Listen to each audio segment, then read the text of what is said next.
Okay, welcome everybody back to the online seminar series in numerical linear algebra. My name is Daniel Kressner. This week's speaker is Jim Demmel from Berkeley. The moderation on Zoom will be done by Jörg Liesen and the moderation on YouTube by Bart van der Eyck. Let me briefly introduce Jim Demmel. So Jim Demmel, well, he doesn't need any introduction if you have not lived under a rock during the last decades. So he's one of the leading figures in numerical linear algebra. My personal hero. He's probably best known for his leading role in LAPAC, Scalable, for his book on applied numerical linear algebra, for his SCIEM book, which many of us use for teaching numerical linear algebra. More recently, he did a lot of work on communication avoiding algorithms, which is quite fascinating. I think when Jim started about this, there was a lot of skepticism and it was a bit bizarre what maybe some people thought it was a bit bizarre what he was working on. But what he developed over the years is very impressive because it spans really very theoretical work, trying to prove lower bounds with certain techniques, then developing algorithms which attain these lower bounds and up to hardware aspects of the implementation. So his talk will center around this topic, and I'm very much looking forward to your talk, Jim. Please go ahead. So thank you very much. It's a pleasure and an honor to be here. This is going to represent joint work, collaborative work with many, many people over time whose names will appear as the talk goes on. So, but before I can tell you why we want to avoid communication, I have to tell you what communication is. And so my model to measure the cost of an algorithm is going to measure two things, and it's going to be the same counting for either time or energy. And I'm going to count the number of arithmetic operations, of course, but I'm also going to count how much data I move. That's communication. And that could be between levels of a memory hierarchy, between the CPU and the cache, between different levels of cache and the DRAM, or between different processors over a network. So the model I'm going to use to evaluate an algorithm to get both upper bounds and lower bounds is I will count the number of flops, count the number of words the algorithm moves over any one of the wires on that previous slide, and count the number of messages. Now, what's a message? It's a bunch of words that you pack together and you send them all at once. And the reason is that all of these have different hardware costs. So these three, flops, words moved, and messages, depends on your algorithm. These depends on the hardware, the time per flop, the time per word moved, or the 1 over the bandwidth, and the latency, the time per message. And that's the communication. And there's a lot of hardware background here, but all you really need to know is that these three hardware coefficients are orders of magnitude apart. The time per flop is much, much less than the time to send one word, which is much, much less than the time to send a message. And they're growing apart exponentially over time. So they're all improving, or they were improving until Moore's law ended. Now they're improving for different reasons. And so this is some old data, which says that they're all improving year over year. But they're improving at different rates. So even if communication is not your bottleneck this year, it may be next year or the year after that. And there have been many follow-up studies since this old report has been written to validate this. So we want to avoid communication to save time. But it's exactly the same story for saving energy. So whether you're worried about the battery in your cell phone dying, or the $1 million per megawatt per year that it costs to run your data center, or how long your drone stays in the air, it all depends on your funding agency, then you want to avoid communication to save energy, because moving bits costs much, much more energy than doing computation. So here are the goals. We want to redesign algorithms to avoid communication. That means along all those wires that you saw a few slides ago, between all the levels of the memory hierarchy, L1 cache, L2 cache, DRAM in the network, and attain lower bounds whenever possible. So classical algorithms are often far from the lower bounds, as we'll see, and so there's large speedups and energy savings possible. So let me give you some highlights of some of the speedups and the different approaches taken. So the first class of algorithms is the usual algorithm. We're going to do the same operations, just do them in a different order in order to reuse the data as much as possible before we move it again. And so, for example, for matrix multiply, we got a 12x speed up on an old 64,000 core machine. I'll have some more data to update that. The same thing applies even more if you're doing sparse times dense matrix multiply. That comes up, for example, in MRI and other machine learning problems. You get 100x speed up there. All pairs shortest path using Floyd-Warshall. That's not doing linear algebra, but it's the same pattern, a big speed up there. And for the direct n-body algorithm, taking all pairs of particles and computing the forces, another big speed up. So the next kind of approach to this is you want to get the same answer, mathematically identical, means modulo round off or the data structure, but you have to use a different algorithm. And so, for example, tall skinny QR is something that got a very big speed up on a GPU and many other platforms. The symmetric eigenvalue problem, doing a different kind of band reduction, got big speed ups. BiCG stab, iterative methods, I'll talk about that later. And beginning to touch on machine learning, coordinate descent lasso. So lasso is an optimization problem I'll define later, but it's minimizing, an L1 norm is part of the problem it's minimizing. And so finally, we get to, let's say, machine learning. And if your goal is to tell the difference between dogs and cats, then there's many different algorithms possible and many different approximations. And some of them give you very big speedups. And so I'll just mention a 16x speedup for a support vector machine, and most recently 135x speedup for ImageNet training. So here are some impacts of all of this. A few years ago, I was teaching this matrix multiply algorithm in my parallel computing course, and a student thought it was a good idea. So he did a startup called Nirvana, and it was acquired by Intel back in 2016. Then a piece of completely independent work that won a prize last supercomputing by Thorsten Hoffler and his group at Zurich. So they looked at our matrix multiply algorithm, where we had basically said in a big O sense, we are optimal.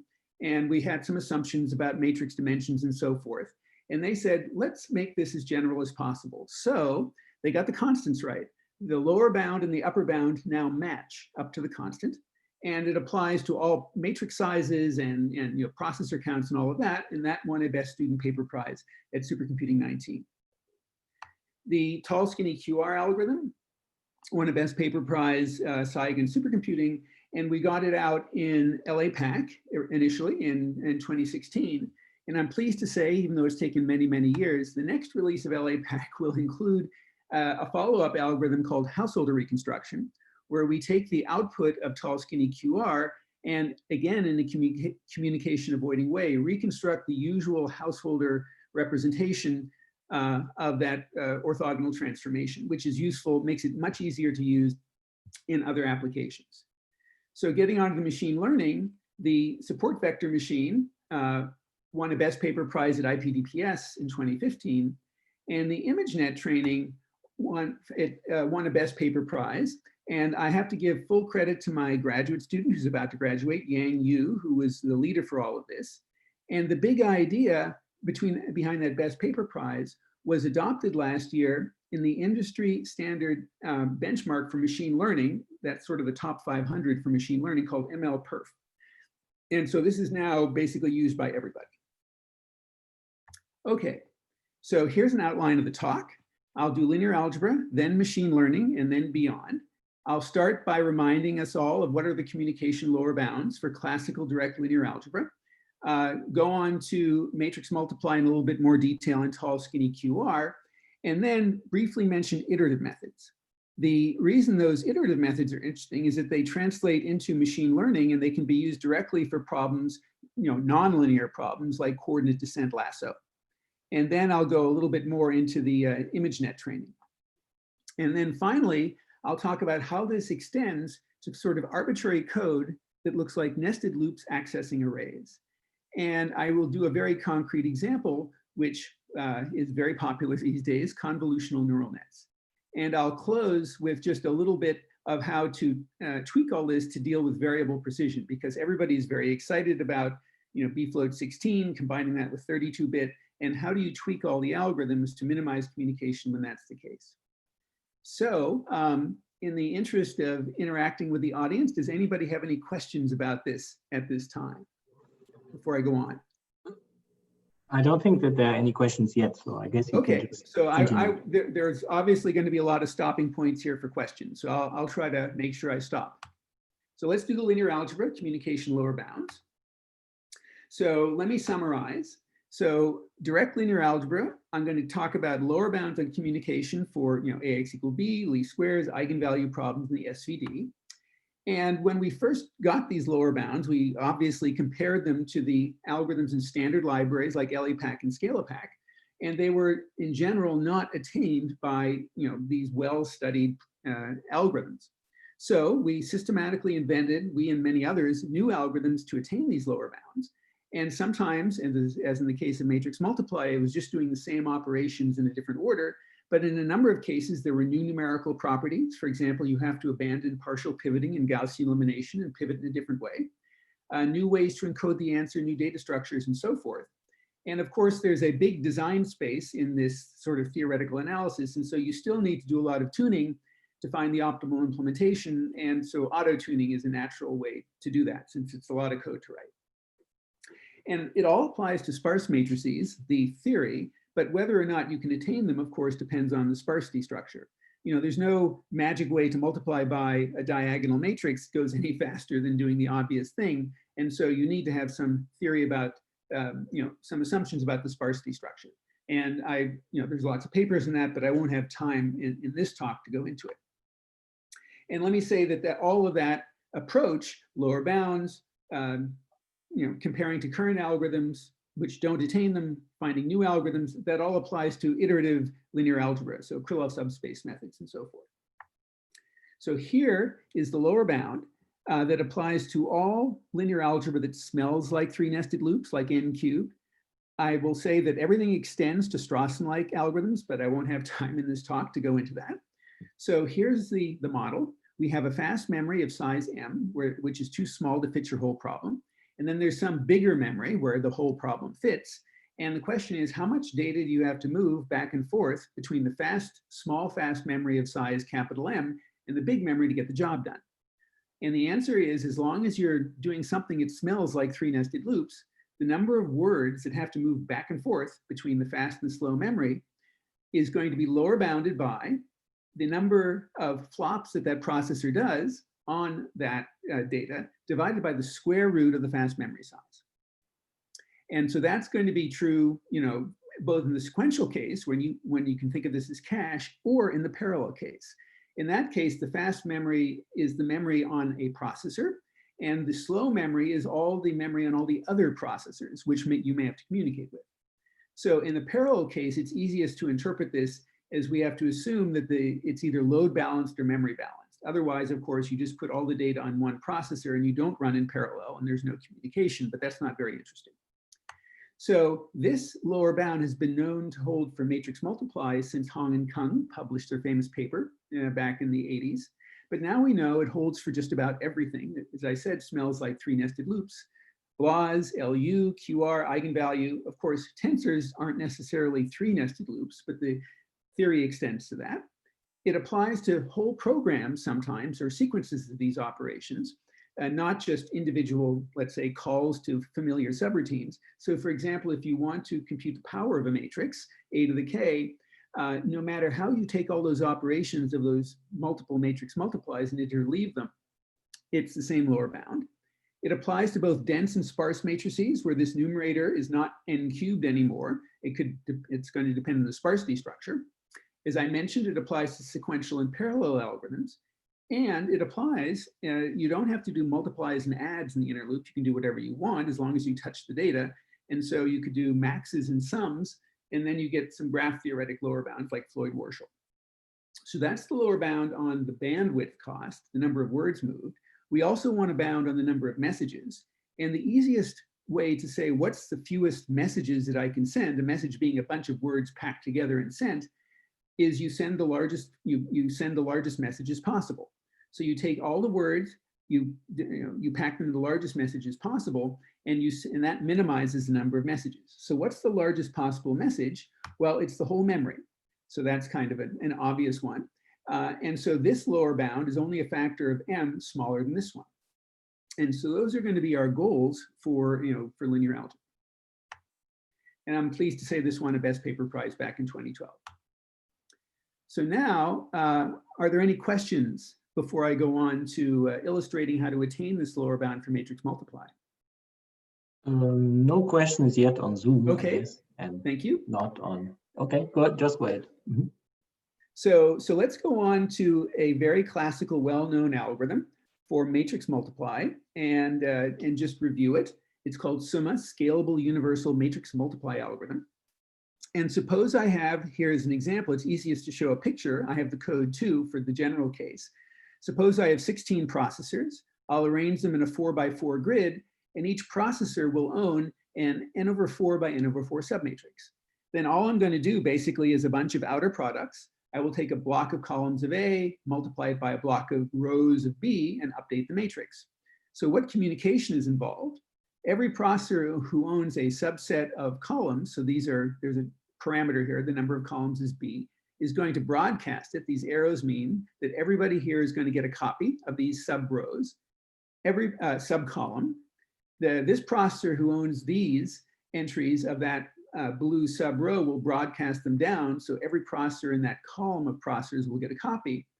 Everybody will then get a sub-row, a sub-column, and do a local matrix multiply to update the local submatrix. And we'll just march across, doing all the outer products necessary to do this. So this algorithm has been around for a long time, and it is attractive because it uses basically the minimum amount of memory. You don't need any significant amount of extra memory to run this. And so the good news is that it attains the lower bound.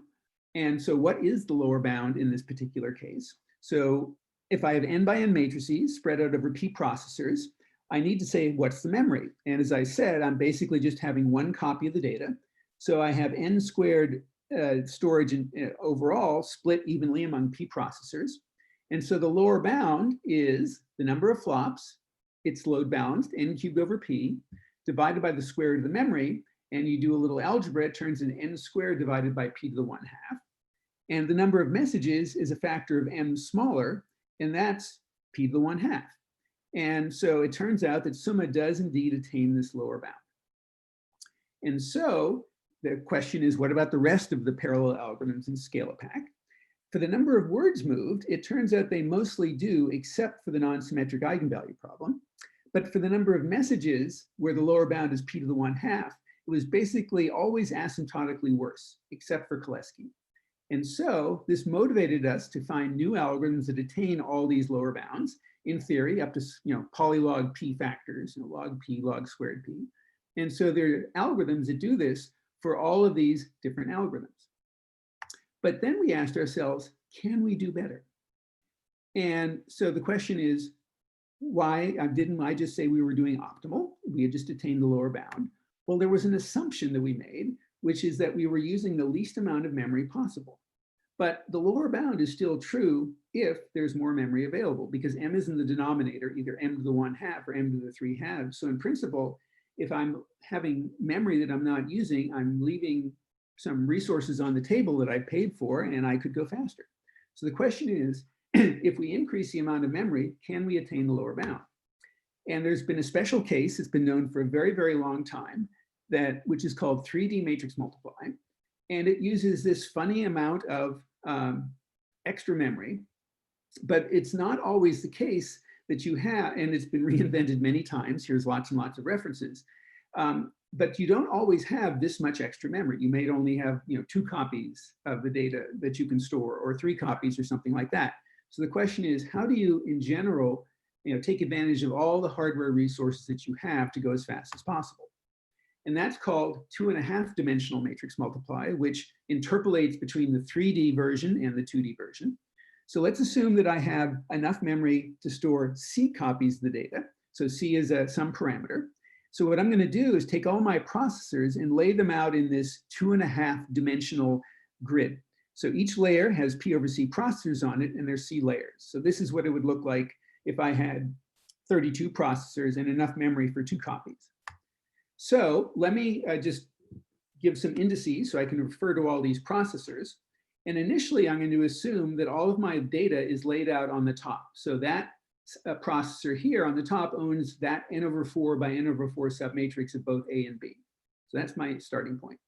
So what's the algorithm? Without going into the detail, what I'm going to do is take every processor who owns a submatrix of A and B is going to broadcast it down. So everybody in that column will own it. So I'll have C copies of all the data. Then each layer could, in principle, run summa. Instead, each layer is going to run 1/7, in this case, 1/2 of summa, and compute 1/7 of all of the partial sums of A and B. So it's going to do, excuse me, 1/7 of the work. When I'm done, all the partial sums for this, this target block of C are sitting on top of one another. And so all I need to do is a reduction in the vertical direction, do the sum of all the partial sums of C, and the right answer appears right there on the top. So that's at a high level what the algorithm does. And so here's some Speedup examples for both and it turned out that 16 copies was the right thing to use. And this was matrix multiply on 16,000 nodes of an old IBM BGP for a small matrix, 8K by 8K, in a much larger matrix. And it turned out, and the vertical axis is execution time, normalized by running the algorithm with the minimum amount of data. And so you can see there was a 12x speed up by using 16 copies. And the communication was reduced by 95%. The idle time was reduced by 95% because the student who implemented this, Edgar Solomonic, now at UIUC, was very careful to use all of the wires on the Taurus network on the IBM BGP. But even the flops went faster. So the green went down too. So how could that be? Because we're doing the same number of flops. That's because we were doing larger local matrix multiplies. And so the local BLAs ran faster. So that's for a small problem, which was very much communication bound. You can see almost all the time here was either red or blue, so communication or idle time. For a large problem, it wasn't quite as communication bound. It was doing 1/3 of the time was spent computing. That didn't speed up at all, but we still got rid of 95% or so, 90% of the communication. It went 2.7 times faster. So if this was where all your energy was going, then we still may have saved you a very large fraction of your energy. So this same idea, 2.5D, extends to LU and QR and other algorithms. It's more complicated to explain. And I should say that MatMul achieves what we're going to call perfect strong scaling. That means if you double the number of processors, it goes exactly twice as fast. The flops go down by a factor of 2, the bandwidth cost and the latency cost, they all go down by a factor of the number of processors. That's what strong scaling means. And the energy goes down too. And there's some modeling for how that works. So I'm pleased to say this won a Distinguished Paper Award when we first did it in 2011. And as I mentioned, Torsten improved all this and won a Best Paper Prize at SC19 and got the constants to match between the upper bounds and the lower bounds. Okay, so I'll move on then, unless there are any questions, to tall, skinny QR. Yeah, maybe, Jim, Yes. there was a question of Alex Barnett. Can you distinguish messages versus words being sent? Sure. Let me. So the way. Let me speak about, for example, how MPI works. So in MPI, what you do is you call a subroutine which says, please send this, a bunch of, let's say this array of 1,000 words from this processor to the other processor. In that case, the number of words moved is 1,000, the length of the array, but it's one message. And so the cost of getting that message to move over the network is a separate hardware cost from the cost of moving each word. So the easiest way to do it is by analogy. You can talk about, let's talk about the highway from Berkeley to Lake Tahoe. All right, the bandwidth cost is the how many cars per hour you can push along that highway, which depends, of course, on the speed and how close together the cars drive and how many lanes you have. So that's the bandwidth of the highway. The latency of the highway depends on how far it is between Berkeley and Tahoe, right? And so the latency is going to be the distance divided by the speed limit. That's a separate hardware cost. Obviously, sending bits is different than sending cars, but it's sort of, there's a similar sort of physics reason why they're different. Does that answer the question? Thank you. There's one more question maybe I can ask right now. So on the lower bound definition, so does this mean that any algorithm that can reduce the number of flops would also lead to a new lower bound for the same task? So let me give an example here, which is, so what I'm doing here is I'm assuming that the number of flops is fixed. We're just doing them in a different order. So let's suppose we wanted to do Strawson, which is an obvious way to do fewer flops. In that case, this 1/2, it changes. And so you can think of this 1/2, all right. So think of 1/2 as 3/2 minus 1.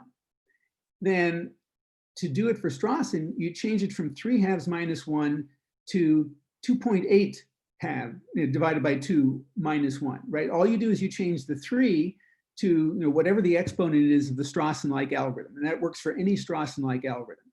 So, and of course the numerator is n to whatever that exponent is. So all of this work extends there, but and there's a whole separate literature on how to do that. Okay, thank you. I guess that's all for the moment. You can just go on. Thank you.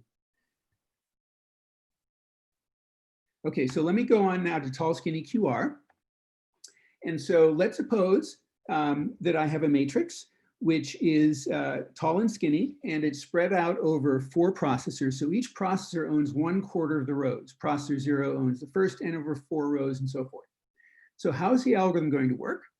I'm going to independently do, without any communication at all, each processor is just going to do the QR decomposition of its local submatrix. Now, that, of course, is not the QR decomposition, it's the first step. And what I've done, I would like you to notice, is I've implicitly factored my original matrix into the product of this block diagonal and orthogonal matrix times this stack of 4 triangles. Of course, I don't want 4 triangles, I want 1 triangle, but this is the first step. The next step, I will communicate. One processor will get a copy. I'm going to pair up the processors, pair up the little triangles, put them each on pair on one processor, and do another QR decomposition. And so what I'm going to do is take each of these 4 pairs of triangles and do their QR. And again, I will write this implicitly as the product of this block diagonal orthogonal matrix times half as many triangles as I had before.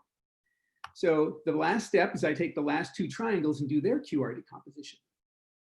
I claim this is still the QR decomposition. I factored my original matrix into the product of that orthogonal matrix times that orthogonal matrix times that orthogonal matrix times a single triangle. That's QR.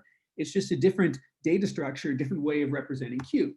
And so the output is going to be all of these separate little orthogonal matrices, represented in their usual fashion, with householder vectors, and then the final R matrix. So, and anything that I can do with the original, Q, the usual representation of Q, I can also do with this representation of Q. So, to sort of summarize what I just said, in parallel, all I've done basically is a reduction operation. So if you're used to, MapReduce, I've called MapReduce. What's my reduction operation? It's QR. I take little pairs, I put them together, I do QR, and I pass it up the tree. And you can implement this with a single call to MPI reduce, if you like, again, and all you're doing is a QR at each step. So that's the parallel algorithm. What about a communication optimal sequential version?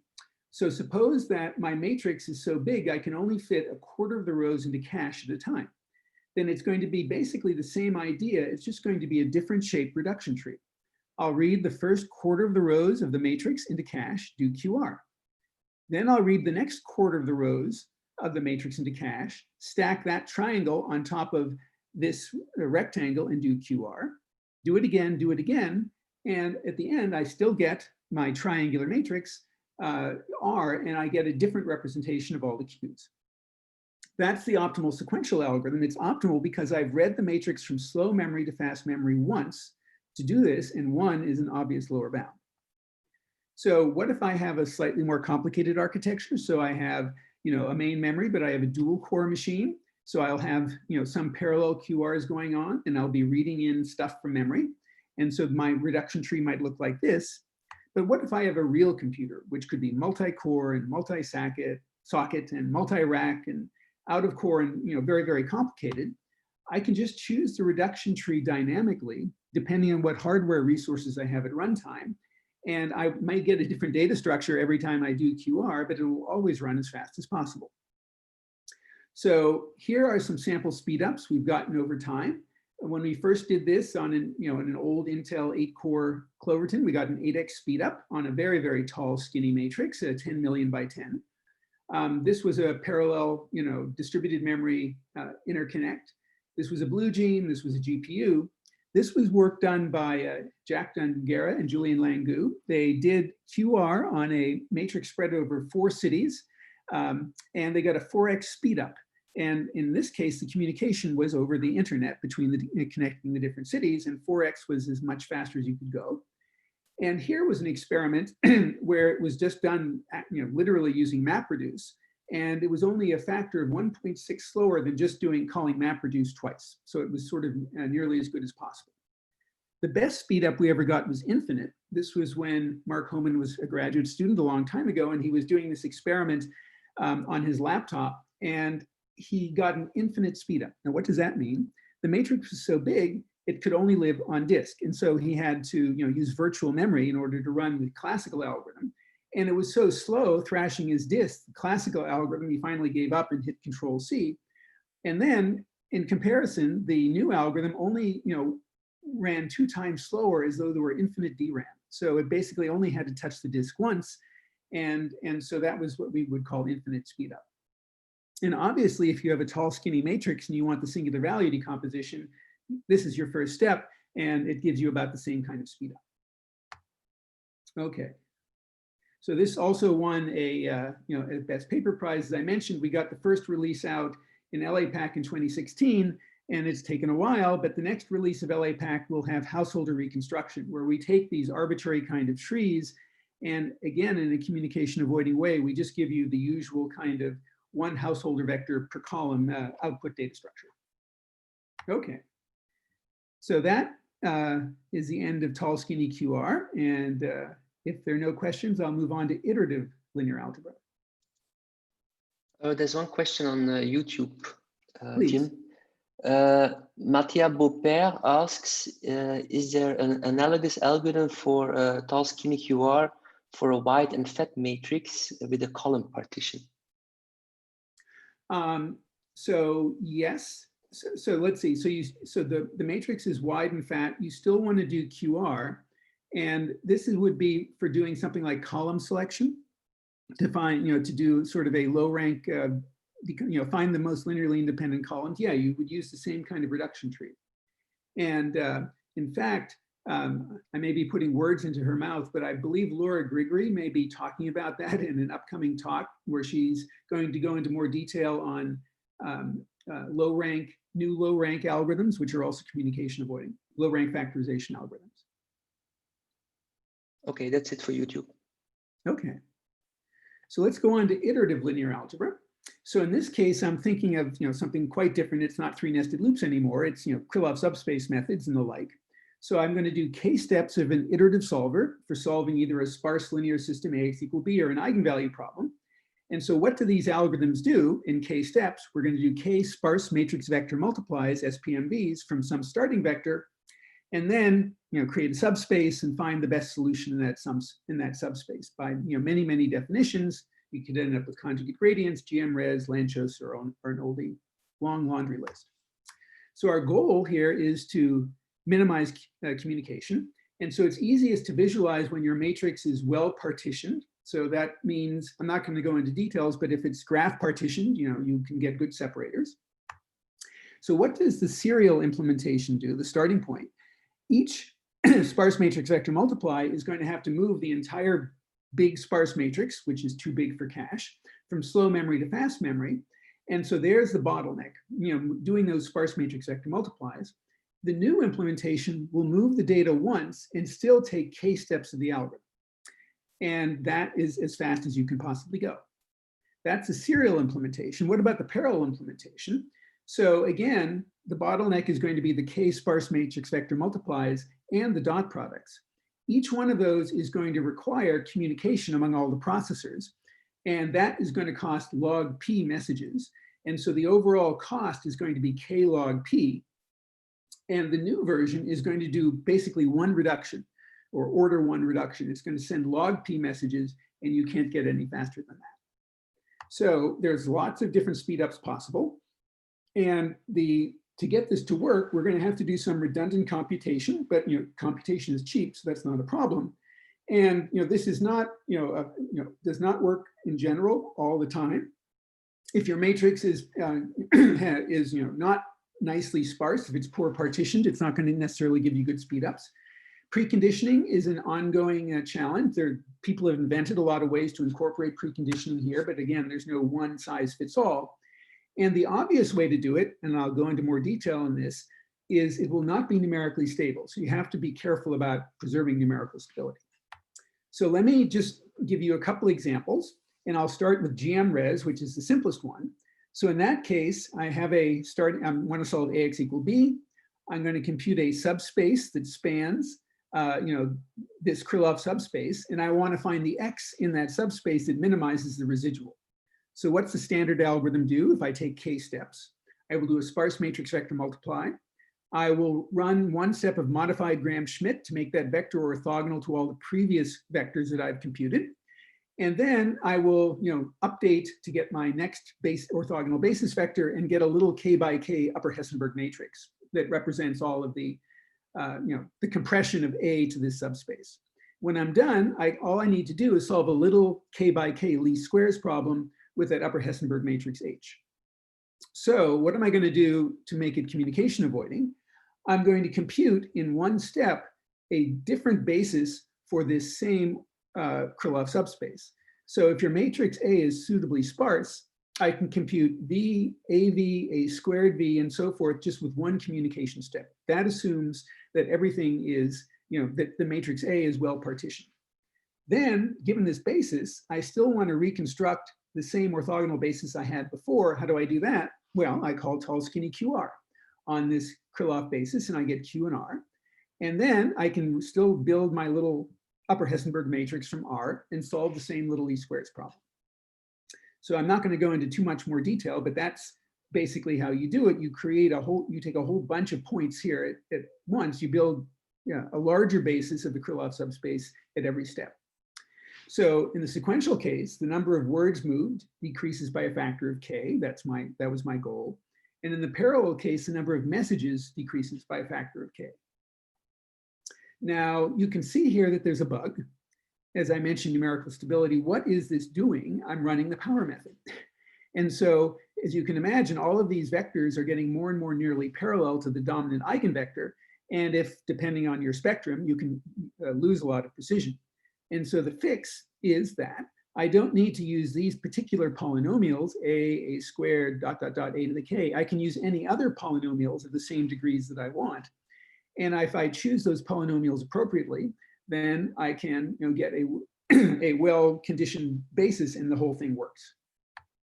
And just to give some old examples of speedups, there was a 2.3x speedup for GMRes and a 4.2x speedup for BiCGStab on a very large machine. So let me just give you a little illustration of BiCGStab. So this was a very simple algorithm. Compute a new basis, do tall skinny QR. The mathematics isn't always quite so simple. So I'm just going to show you some eye candy of how BiCGStab works. So here's classical BiCGStab. There's a matrix vector multiply, a couple of them in the inner loop, some dot products, and so forth. That's the original BiCGStab. Here is what it turns into when you unroll that loop and make it communication avoiding. It gets a little bit more complicated. So now I have to compute 3 kernels of these, of these multiple powers, matrix powers kernels. So A times P, A squared times P, and so forth. And all of these dot products turn into a matrix multiply and to compute a Gram matrix. And then from that, you can extract all the other information that you need, through all this other algebra that I won't go into in order to reproduce all the other terms you need to make BiCGStab work. And this, I should say, I mentioned here there was a Speedup, and this was used as the bottom solver of a large algebraic multigrid code. And it gave a big speed up for the overall algebraic multigrid code too, because it turns out the bottom solver on this very large parallel machine was the bottleneck. Okay, so that's the end of linear algebra, and I want to turn now to machine learning. If there are no questions. Maybe, Jim, can you say a word on how these polynomials, pk, are chosen in this communication? Right, there's a little magic here. So as you compute these powers, you're projecting your matrix onto a subspace, and you can run Arnoldi on it to get an idea of the spectrum, an approximation of the spectrum, and use that approximate spectrum to compute these polynomials to sort of, zero out the extreme parts of the spectrum to keep it well conditioned. Okay, and there's a whole bunch of papers on that, but that's the basic idea. So you need to insert a little bit of Arnoldi on a tiny matrix, a k by k matrix, in order to compute an approximate spectrum to compute the polynomials. And of course, if you have any prior information about what the spectrum looks like, you could use that too. Okay, thank you. Okay, so let's move on to machine learning. And the first one I'm going to talk about is Lasso, because that is uses exactly the same ideas we use for iterative linear algebra. And it's just basically unrolling that loop. So what is Lasso? It's, if this term weren't here, it'd be a least squares problem, but I'm also going to add, lambda, some constant, times the one norm of the vector. And so this is widely used in, in machine learning. And so it turns out that I can use that unrolling idea from the Krylov subspace methods to block the coordinate descent algorithm that's typically used for this. And the same idea applies to lots of other problems too. And it works as long as the nonlinear part, because this is clearly nonlinear, is just in the inner loop. So at a very high level, here's what the usual coordinate descent algorithm looks like until convergence. So let's suppose we're going to iterate h times. I'm going to select a data point randomly. So this is a column of my data matrix. I'm going to solve a minimization problem just using that column, do a descent and update the solution vector. And these are vector operations. And if you count the cost, every iteration is going to do some local arithmetic on these vectors of length m. So each processor will do m over p flops, do it h times. The number of messages is going to be the number of steps times log p, and the number of words moved is also going to be proportional to the number of steps h. So without doing all the algebra, the idea is that instead of descending one direction at a time, I'm going to select s points at a time. So s was, the same parameter that I had before in the Krylov subspace methods. It's the size of my, Krylov subspace that I generated all at once. Here, it's how many data points I select. So now, in order to take s steps at a time, I need to compute this Gram matrix. So this is an m by s matrix, and so this Gram matrix is s by s. Then I can solve the minimization problem for all the data points in A at a time and update the solution vector. So now I have a matrix multiply and some vector operations, but I only have a constant amount of communication for every S data points instead of every data point. And so how does this affect the cost? There's both good news and bad news. Good news in green, the number of messages goes down by a factor of S. S is the tuning parameter. But the work and the number of words moves goes up by a factor of S. So the question is, does this pay off? And it turns out on the architectures where people often run this in the cloud, the number of messages is indeed the bottleneck. And we got up to a factor of 5x speed up for, on some, big Cray machine. And if you were in the cloud running, on Hadoop or whatever, they're probably even larger speed ups. Okay, so now let me get to neural nets. I see time is, I'm taking more time than expected, as I always do. So let me go on to neural nets. So let me remind people what stochastic gradient descent looks like. I have a loss function L that I want to minimize as a function of all the different weights, which tell me how to tell my dogs from my cats. And so at every step, I'm going to compute the gradient of my loss function with respect to my weights, and then take a step in that gradient direction until, I minimize the loss. So this is, describes many algorithms. So what is the data parallel version that people try to optimize? Well, if I have P processors, I'm going to take all of my data and spread them out over all the data. And I should say that I'm doing this on B data points at a time. So, so B is a tuning parameter. So each processor is going to get one piece of all the data. Everybody gets a full copy of all the weights. Everybody computes locally with no communication their contribution to the gradient with respect to their data that they own, their B over P data points. Then they have to sum all their contributions to the gradient, and then everybody can take a step in the same direction. So there is the formula. So everybody computes a local gradient. We sum them up, and then we take a step in that direction.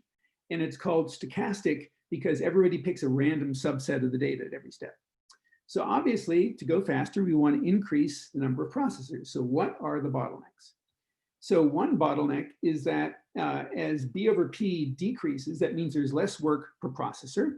And so that means we're going to be doing smaller matrix operations, which means locally we're going to be more communication bound. So we're motivated to do large BLAS operations in each processor for the usual reasons.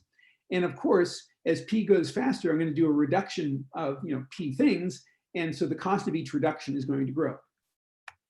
And so the solution that people do is they increase what's called the batch size, the number of data points that you process at one time along with P. And so the idea is that we want to keep the amount of work per processor the same. So we're going to be doing the same size BLAS. The processors are going to be efficient. And the hope is we're going to converge in the same number of passes over the data, the same number of epochs. But if I process B pieces of data at a time and I double B, I'm going to hopefully take half as many steps to process all the data once. So the goal is to do the same amount of work with fewer reductions. But this is going to change the algorithm, right? It's no longer the same operations. We're doing gradient descent by computing different gradients. And so we don't know if it's going to converge the same way. And if you just do it in the obvious way, it doesn't work. The convergence can be much, much worse. This works very well when you do not do that. So the question is, how do we fix this? So Facebook was one of the first ones who tried to fix this. And they were adjusting, their fix was to adjust the learning rate, eta. So what do you multiply by the gradients by to take a step in that direction? And the intuition is if you increase the number of data points by a factor of k, you should also increase your learning rate by a factor of k, so that the sort of overall steps that you take are the same. And the warm-up rule is at the beginning, you're kind of wandering in random directions. So you start with a smaller learning rate and then increase it.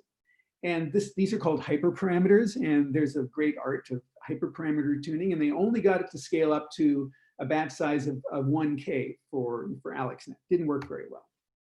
And so the fix is something called LARS, for which all the credit goes to my graduate student, Yang Yu. And he invented this over a summer internship at NVIDIA. And we wrote a paper on it later. And so what he noticed was that in a neural net, there are many, many layers. And at each layer, the weights and the gradient varied enormously with one another. So you didn't want to take the same size step at every different layer. And so the idea was to let the learning rate at each layer be proportional, so you'd make the same % change in your weights. And there's also all sorts of other clever hacks called momentum and weight decay. And so LARS stands for layer-wise adaptive rate scaling, which means let the learning rate be proportional to how much things change at every layer. And just to give you some performance data, so the top is for AlexNet, the bottom is for ResNet. This is for all different neural networks for training the same set of data, ImageNet. And using this idea, he managed to keep the accuracy the same, which is the standard. You can't hurt the accuracy. And going from 1 GPU up to 1,000 CPUs, and he got the time to drop from 144 hours to 11 minutes. And for ResNet, he got the batch size to grow from 256 up to 32,000, again, by maintaining the top accuracy and going from 16 Knights Landings processors up to 2048, so 128 times as many, and he got 135x speedup. So this is 135x speedup, even though it's 128 times as many processors. So it's a superlinear speedup, and that's because the local blahs were bigger and ran faster. So this won a Best Paper Prize at ICPP. It's been open sourced in a lot of different platforms, got lots of media coverage. People at 10 cent picked it up, and I think within 2 weeks, they got it down to 4 minutes. And it was adopted as an industry standard benchmark for ML-Perf back in 2019. So everybody uses this now.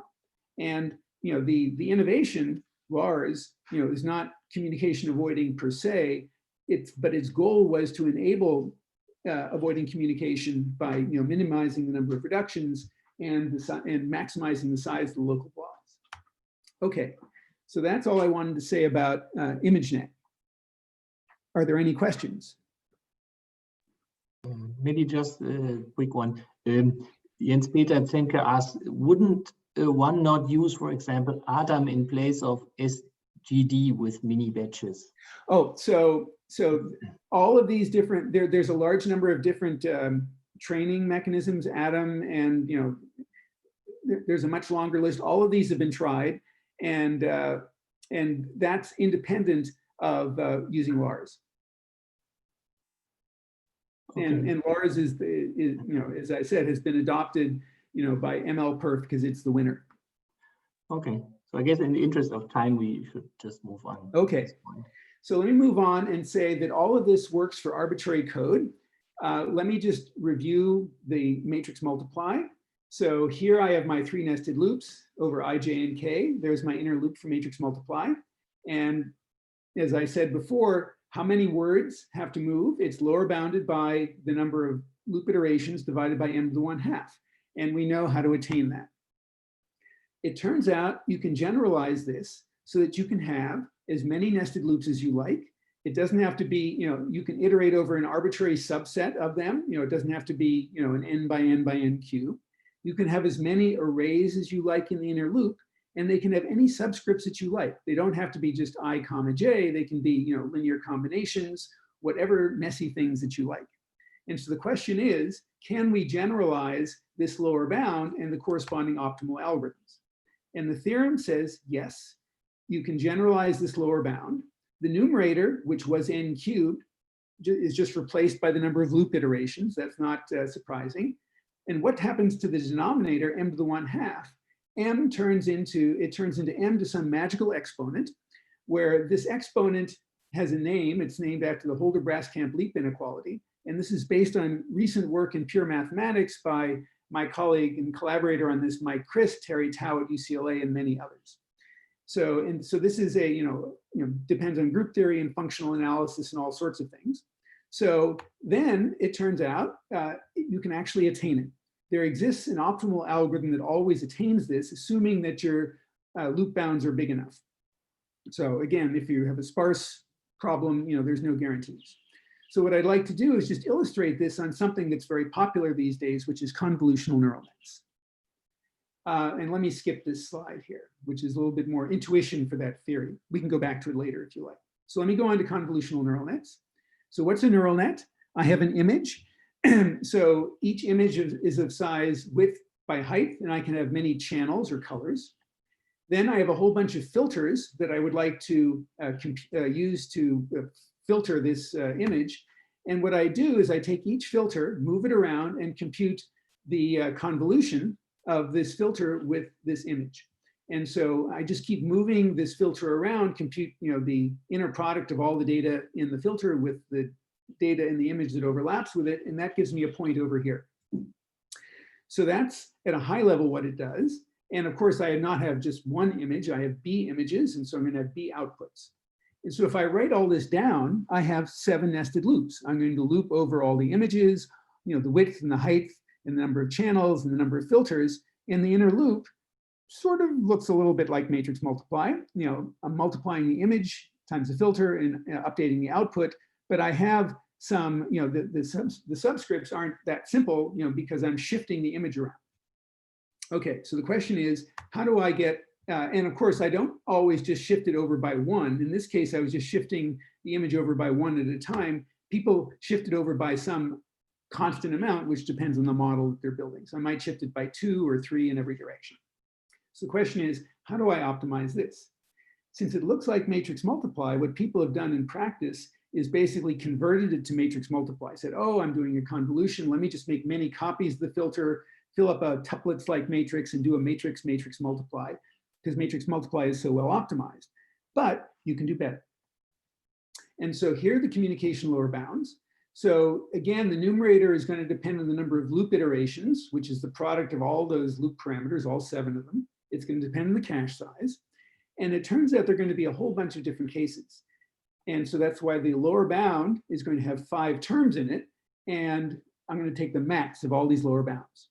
The first 3 terms are just the size of all the data, the size of the output, the size of the image, the size of the filter. Obviously, you have to move each of those once.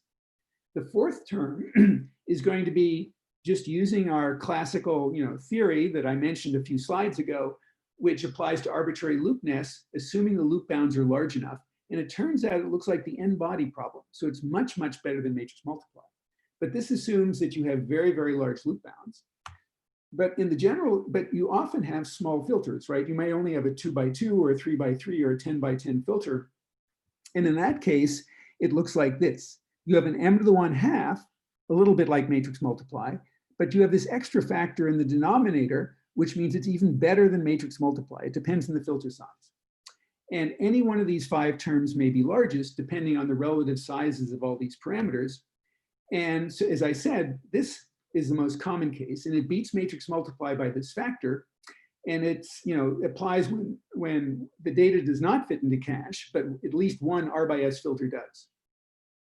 And the theorem, which my student Grace Din did all this work, it's a big, it's a Mathematica program, so it's a computer-generated proof. We have optimal algorithms in all these cases.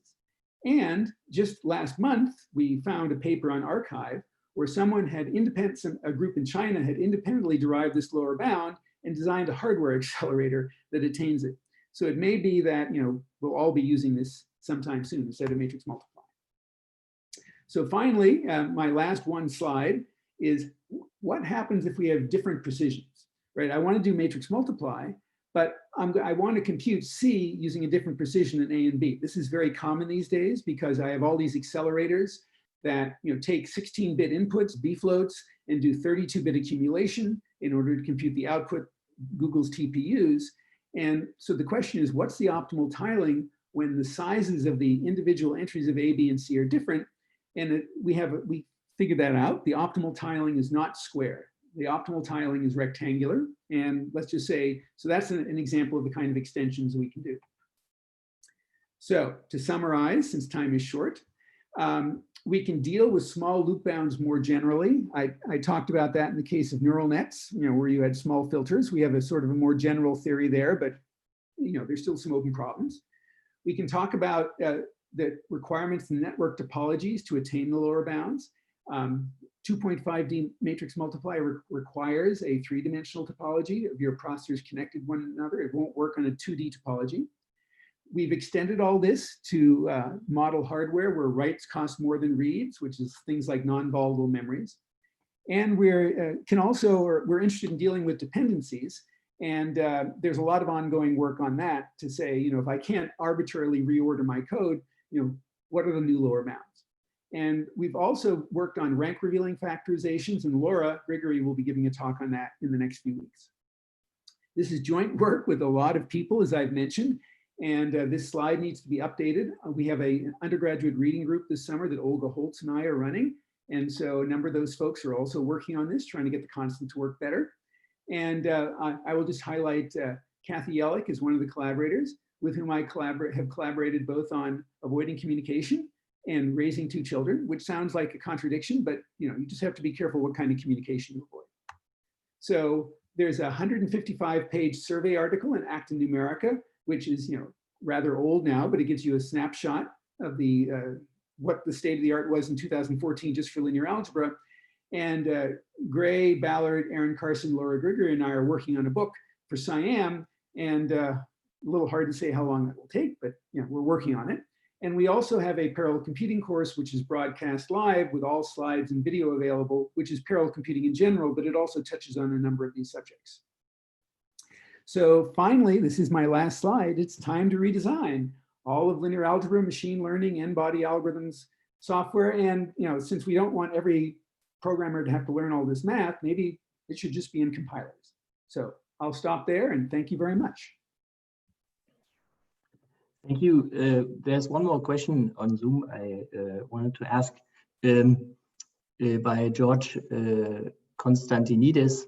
There's some work, for example, Sine SGD, where communication of gradient components from each processor is minimal, for example, just vectors of 1 bit before their summation. Would such scheme change the way you do communication avoidance overall? So we have a project where we're working on that too. So indeed, there's something called turngrad, which is perhaps what he's referring to, where the gradients are compressed to 0, +1, or -1, and then one common floating point number that scales them all. So indeed, that's something that people are exploring for the exact same motivation. It's too expensive to move all that data, and that's especially the case in federated learning, where all the data is sitting on our local devices, and we want to bring them all together to some data center to do machine learning on them. And if it's on your phone, then that's an incredibly expensive thing to send that data. So we want to send as little as possible. So there's many different communities that are looking at ways to do this compression. Another way is to use sketching, approximate low rank approximations, so that you can take all of those data points and compress them that way. I mean, the SVD is one way, but there's many, many others that people are exploring too, and so are we.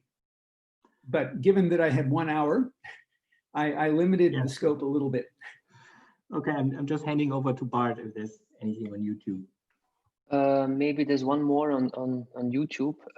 Thomas Anderson asks, for classic direct linear algebra, the model was a single level of memory separation requiring communication. Is there anything different to be said for the multi-level case? For example, between processors, cache, and RAM?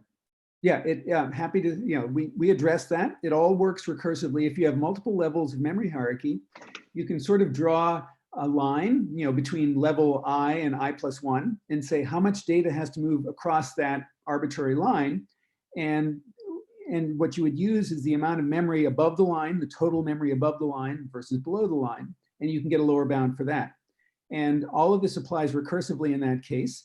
And for algorithms like matrix multiply, the tiling, into smaller squares, they fit into larger squares quite naturally. The recursion is perfectly natural. In fact, people have invented over many years cache oblivious algorithms because they precisely, have that behavior that they fit tiles, small tiles inside larger tiles.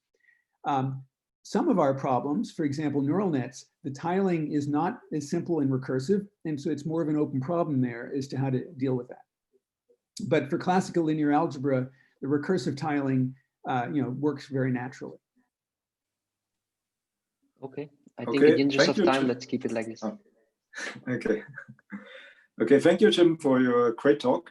I would like to finish with our usual advertisement for the next talk. So try to share our screen, my screen here with the advertisement. Hope it works. Okay. Okay, so we have an impressive list of speakers here for the next 4 slots before the summer. Next speaker next week will be Tamara Calder from Sandia. I hope I see all of you back. Then, as you can also see, there will be a summer break around August, and one of our first speakers in September will be David Keys from KAUST on September 9. Okay, hope to see you all back next week to our online seminar series. Thank you very much. Thank you.